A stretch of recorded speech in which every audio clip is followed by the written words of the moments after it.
If we don't end war, war will end us. A simple thought, yet it possesses endless complexities.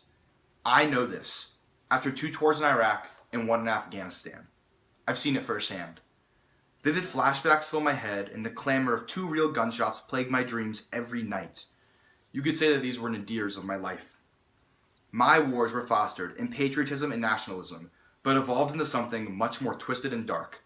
A fight of hatred and spite. Essentially, this hatred and spite solved nothing at all. It only hurt me in the long run.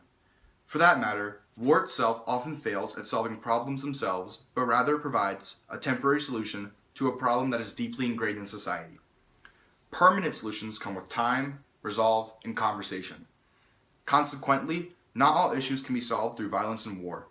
Rather, real conflict is solved when society is structurally put through gradual changes, stereotypes are drastically altered, or when we look within ourselves for answers. Take the Civil War, for example. A fight that ended with an apparent solution that has still yet to be fully intertwined with societal norms. To date, it has been the most vicious attack on citizens of the United States, taking over 600,000 American casualties. 1 in 3 soldiers was likely to die from disease alone.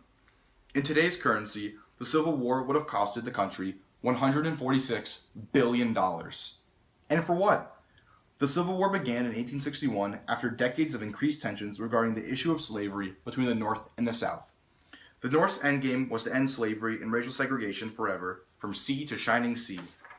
With a decisive Union victory in 1865, this seemed ever possible in the eyes of the North, yet a sickening truth awaited the entire country in the coming years. What they would come to see is that actual problems are not solved in the battlefield. They are solved in the classrooms, the streets, and the homes. The battle of segregation did not end with the Civil War in 1865. It continued for over a century and a half and still has a prominent role in marches and protests today. Because it's not about the immediate effect. It's about how we go about changing society gradually after the battles. It's about the battle of patience against stereotypes and preconceived notions, until we can unite under our similarities and put aside our differences. Then, and only then, will our problems of war be solved, when we can wait to make changes in society as opposed to in violence.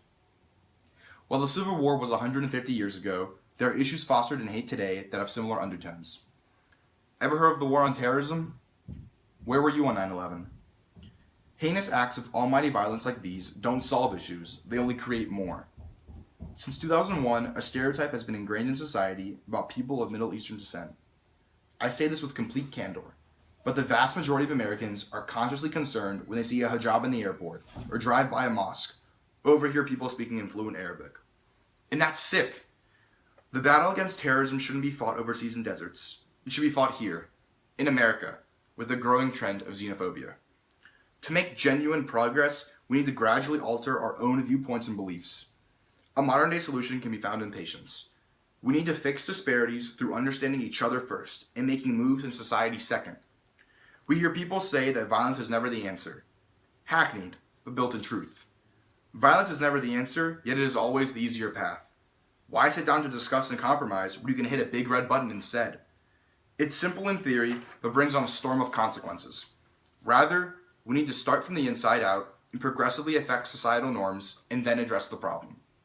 Because our issues, fostered in hatred, are closer than they may seem. In elementary school, I had a friend named Sam. Sam was a typical, confident, brash 9-year-old, invincible on the playground, but not so much in the classroom. And then there was Brian, a glasses-wearing, arrogant 4th grader, for lack of a better term, a smartass. He took every opportunity possible to one-up his friends and prove his trivial intelligence. Despite their polar opposite identities, they both shared a common trait, an undisputable crush on the 4th grade heartthrob, Julia. One day at lunch, and I remember this so vividly, Brian and Sam were arguing over a seat next to Julia. Curse words were thrown, glances were thrown at them, and then something snapped in Sam. Maybe it was the snide look on Brian's face, like he was better than him and deserved Julia more. Sam's fist moved in a wide arc, almost in slow motion.